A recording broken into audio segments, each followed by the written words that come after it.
orang yang jualan spiritual itu mereka tidak mengetahui spiritualitas sejati. Dan ini fakta banget, say, ya. Kalau kalian buka sosial media, kalian bisa menemui banyak banget orang-orang yang saat ini jualan kelas meditasi, jualan kelas self healing dan berbagai macam yang mereka mengklaim kalau metode mereka paling mutakhir, paling jago, paling keren lah, pokoknya paling bisa mengatasi luka batin, trauma masa kecil atau sebagainya ya. Pertanyaannya, apakah benar seperti itu? Seharusnya seorang spiritualis tuh memang harusnya dibayar ya. Ya, kalau kalian melihat background yang lihat dari biologi ya, dari sistem metabolisme kita, yang namanya spiritualis itu adalah organ jantung, say. Ya. Jadi yang namanya jantung itu selalu memompa darah, mendistribusikan darah ke berbagai organ lain tanpa minta bayaran. Apakah jantung minta bayaran dari ginjal? Apakah jantung minta bayaran dari otak biar otak tetap stabil ya menghadapi kehidupan drama di dunia ini? Tentu tidak, say, ya. Jantung dengan ikhlas saja ngasihin semua yang dia punya, semua yang dia mampu untuk apa? Untuk kestabilan dari satu kesatuan si tubuh yang disebut manusia ini, ya. Jadi jantung tanpa pamrih, say. Nah, begitu juga seorang spiritualis sejati seharusnya bekerja seperti jantung. Dia nggak usah minta bayaran, ngapain juga minta bayaran, ya. Terus kemudian para spiritualis akan mengatakan bahwa, iya, tapi uang itu energi, uang itu bagian dari energi.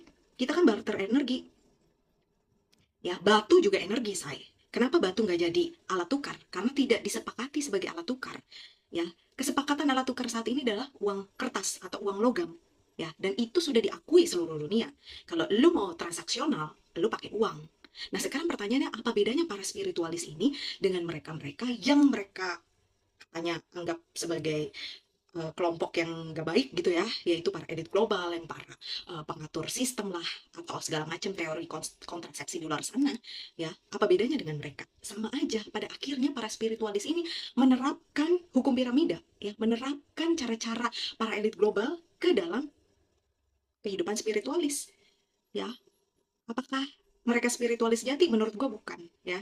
Karena spiritualis sejati itu tidak pernah bekerja demi uang.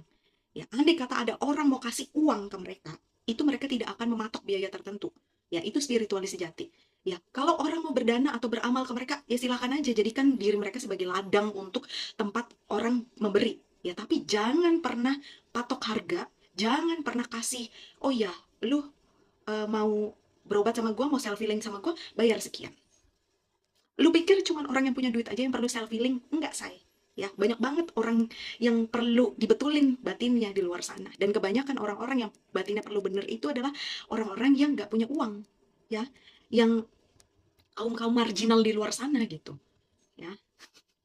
Jadi udahlah, menurut gue ya, menurut gue kayak para spiritualis ini mulailah sadar ya dengan pola dan cara penerapan kalian di dalam kehidupan spiritual.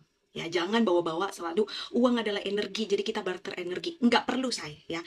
Barter energi itu nggak mesti dengan uang. Lu bisa ngambil atau menantang gitu ya si apa namanya pasien lu itu dengan, oke, sekarang Anda latih untuk beramal. Nah, beramal itu kan nggak mesti berupa uang, ya nggak sih? Dengan lu menunjang kehidupan apa namanya spiritual, dengan lu mungkin membantu menjadi volunteer gitu ya di dalam kehidupan spiritual, membantu si gurunya ini untuk mendistribusikan pengetahuannya, itu juga bagian dari barter energi, ya.